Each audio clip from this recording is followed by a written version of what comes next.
श्रीनाथ जी, गुरु गोरखनाथ जी के चरणों में आदेश आदेश आदेश। महामाई महाकाली भैरव बाबा भगवान दत्तात्रेय जी, नवनाथ 84 सिद्धों के चरणों में आदेश आदेश आदेश। अलख निरंजन हर हर महादेव। आज बात करेंगे सोमवार की 6 नवंबर। शिव भगवान और माँ शक्ति के चरणों में नमन करते हुए आज के दिन की शुरुआत करेंगे। कार्तिक कृष्ण पक्ष की नवमी तिथि आज रहेगी। आज सूर्योदय का समय सुबह 6:36 पर होगा, जबकि सूर्यास्त शाम को 5:32 पर होगा। विक्रमी संवत 2080 में अभिजीत मुहूर्त का समय आज 11:42 से 12:26 तक रहेगा। वहीं राहु काल 7:58 से सुबह 9:20 तक रहेगा। दिशा शूल पूर्व दिशा की रहेगी। यह राशिफल आपकी चंद्र राशि के आधार पर है। यदि आप अपनी चंद्र राशि नहीं जानते तो नाम राशि के आधार पर इस राशिफल को देख सकते हैं। लग्न और राशि दोनों से ही राशिफल देखना चाहिए और फिर उसके बाद उसका अनुपात निकालना चाहिए, जिससे कि आप अपने सटीक भविष्य के निकट पहुंच सकते हैं। आदेश आदेश। बात करते हैं कन्या राशि की। कन्या राशि के लग्न में बात करें तो केतु और शुक्रदेव विराजमान है। वहीं सेकंड हाउस में सूर्य मंगल और बुध देव विराजमान है, जबकि सिक्स्थ हाउस में शनिदेव। राहुदेव आपके सप्तम स्थान को सुशोभित कर रहे हैं, जबकि बृहस्पति एट्थ हाउस में आपके गोचर कर रहे हैं। वहीं चंद्रमा अपने ही घर में अर्थात कर्क राशि में 11वें स्थान में आपके विराजमान कर रहे हैं, जो कि अब 12वें स्थान अर्थात सिंह राशि की ओर बढ़ चुके हैं। दोपहर बाद था शाम तक मान करके चलिए कि ये 12वें स्थान के करीब आ जाएंगे। और इनका जो गोचर होगा वो बुध के नक्षत्र से होगा। बुधदेव आपके लग्नेश और कर्मेश दोनों होते हैं, जो कि आपके धन स्थान में विराजमान है। तो आइए चर्चा करते हैं किस प्रकार से आपके जीवन पर इन ग्रहों का प्रभाव पड़ने वाला है। कि स्वास्थ्य खराब होने के कारण आवाज में दिक्कत हो सकती है, तो उसके लिए थोड़ा एडजस्ट कीजिएगा। चंद्रदेव अपने ही घर में रह करके आपकी आमदनी को बढ़ाएंगे, और चूंकि बुध के नक्षत्र से इनका गोचर होगा तो आपका धन संचय भी आज ये कराएंगे। वहीं आपकी बिजनेस को ये बढ़ाने का पूरा प्रयास करेंगे। और लग्न में है तो लग्न को आपके चंचल बनाएंगे। आज आपका मन थोड़ा चंचल सा रहेगा, लेकिन साथ ही में चहका हुआ भी रहेगा।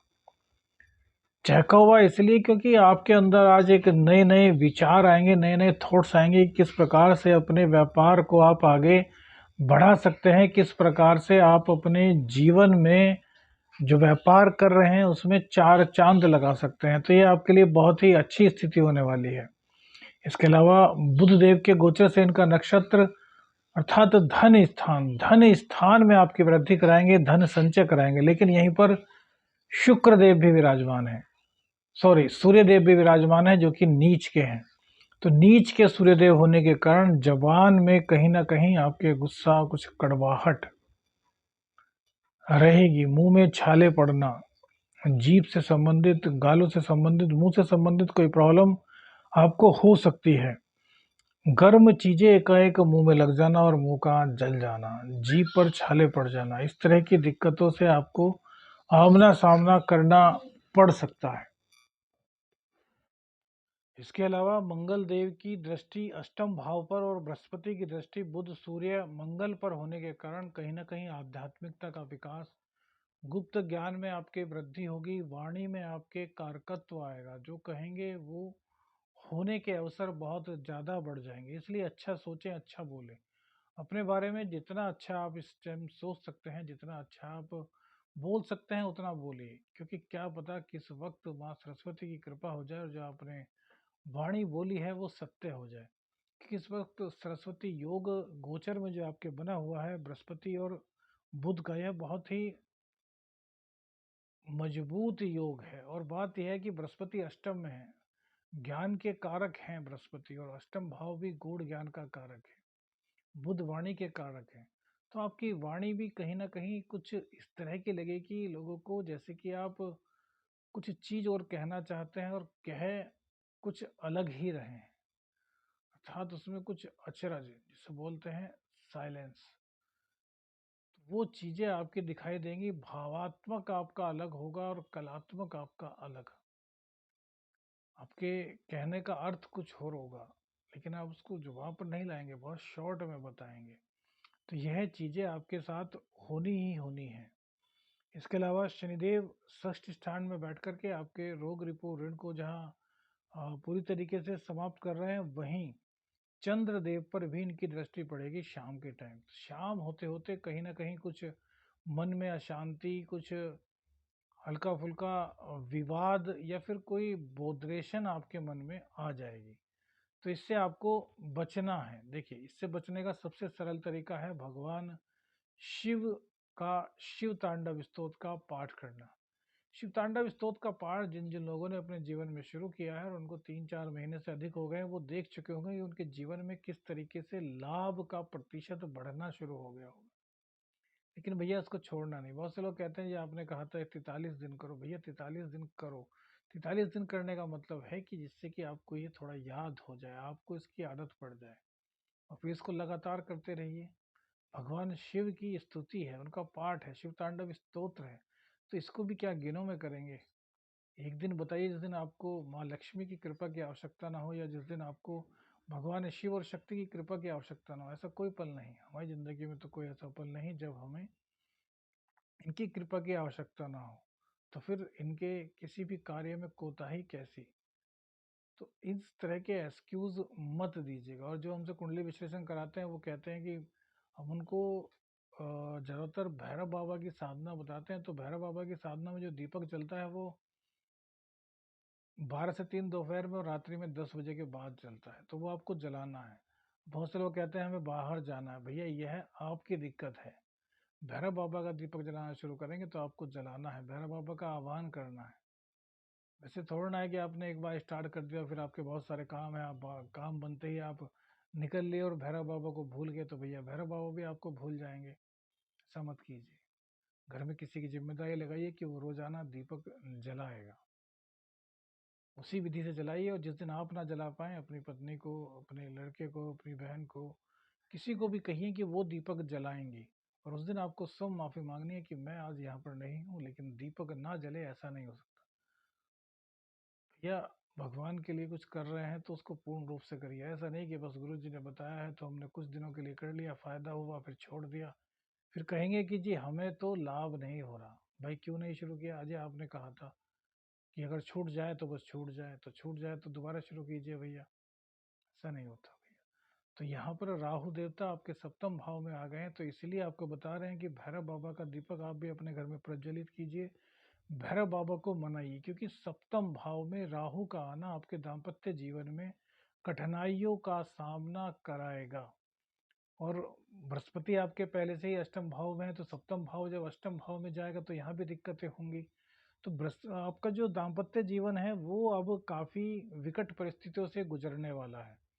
तो इस परिस्थिति को संभाल सकते हैं भैरव बाबा, क्योंकि भैरव बाबा के सामने राहु और केतु की नहीं चलती। माँ छिन्नमस्तिका की आराधना करते हैं तो शनि और राहु केतु तीनों के नकारात्मक प्रभाव समाप्त हो जाते हैं। लेकिन करना होगा लगातार। ऐसा नहीं कि आपने 15 दिन किया और फिर भैया बंद कर दिया। जिस शक्ति का आह्वान करते हैं उसका परमानेंट आह्वान कीजिए, उनसे प्रार्थना कीजिए। ये काम धंधा शरीर सब यहीं रखा रह जाना है, सिर्फ जाएगा तो साथ भगवान का ही नाम। तो इस बात का आपको पूर्ण रूप से ध्यान रखना है। इसके अलावा बृहस्पति देव जो अष्टम में है, तो कुछ लोग अगर दाम्पत्य में ज़्यादा दिक्कत फील कर रहे हैं तो मंदिर की सफाई करना जरूर शुरू कीजिएगा। मंदिर की सफाई आप करते हैं तो इससे भी आपके दाम्पत्य जीवन में कहीं ना कहीं कुछ राहत आएगी। बाकी जाए ज़्यादा दिक्कत है तो कुंडली का विश्लेषण कराइए, फिर आपको बता पाएंगे कि क्या उपाय आपको एक्स्ट्रा करने चाहिए। बुध देव आपके सेकंड हाउस में है, तो ये आपके व्यापार भाव को बढ़ा रहे हैं, लेकिन कहीं ना कहीं खर्चों की अधिकता भी शाम तक बढ़ जाएगी। अब यह कहना कोई बहुत बड़ी भविष्यवाणी तो नहीं कि खर्चों की अधिकता बढ़ जाएगी। भाई फेस्टिव सीजन है तो खर्च तो बढ़ेंगे ही, लेकिन इसी के साथ आमदनी आपकी बढ़ रही है, यह कहना अच्छी बात होगी। क्योंकि जब भी एकादशेश का संबंध 12वें स्थान से होता है तो जहाँ खर्च होता है वहीं पर वो आपके लिए अरेंजमेंट कराते हैं अर्निंग का, और वो हो रही है। राहु भी आपके सप्तम स्थान में बैठ कर के आपकी दैनिक आमदनी को बढ़ाने का काम कर रहे हैं। साम दाम दंड भेद की जो प्रक्रिया होती है वो आपके अंदर आ रही है, और भैरव बाबा की पूजा करेंगे तो आप परफेक्ट हो जाएंगे। आप किसी का दिल नहीं दुखाएंगे, लेकिन अपना लाभ पूरा कमा लेंगे। तो इस तरह की आपको प्रोग्रेस करनी चाहिए। जब राहु देवता देने के लिए तैयार हैं तो फिर पीछे मत हटिए। हाँ, अब इतना है कि किसी का दिल आपको बिल्कुल भी नहीं दुखाना है। माँ की सेहत का आज ध्यान रखिए, माँ को चोट चपेट लग सकती है। कोई छोटा बच्चा घर में है तो उसके गिरने की भी आशंका है। तो बच्चों का और अपनी माँ का आपको पूर्ण रूप से ध्यान रखना है। उपाय के तौर पर गायत्री का पाठ जरूर कीजिएगा 17 तारीख तक, 17 नवंबर तक, क्योंकि सूर्यदेव शुक्र की राशि तुला राशि में नीच के हैं। तो यह गोचर थोड़ा सा दिक्कत यहाँ पर सूर्य देव की वजह से बनेगा, और शुक्र देव भी नीच में आ गए हैं, तो अपने चरित्र को आपको संभालना होगा। स्त्री के सहयोग से आप बहुत आगे बढ़ेंगे, इसमें कोई दो राय नहीं है। यह जो दिन है 30 नवंबर तक, ये आपके बहुत कमाने के हैं, लेकिन आपको नजरें अपनी खराब नहीं करनी। अब यह पुरुषों के लिए नहीं, स्त्री के लिए भी बात है। स्त्री भी स्त्री के प्रति और विपरीत लिंगी के प्रति अपने आचरण को खराब ना करे, अर्थात अपने चरित्र को खराब ना होने दें। क्योंकि अभी तो आपको आनंद की प्राप्ति होगी इन चीज़ों में, लेकिन बाद में जब ये चीज़ें खुलेंगी तब आपको पता चलेगा कि यार क्या क्या मैंने खो दिया। आदेश आदेश।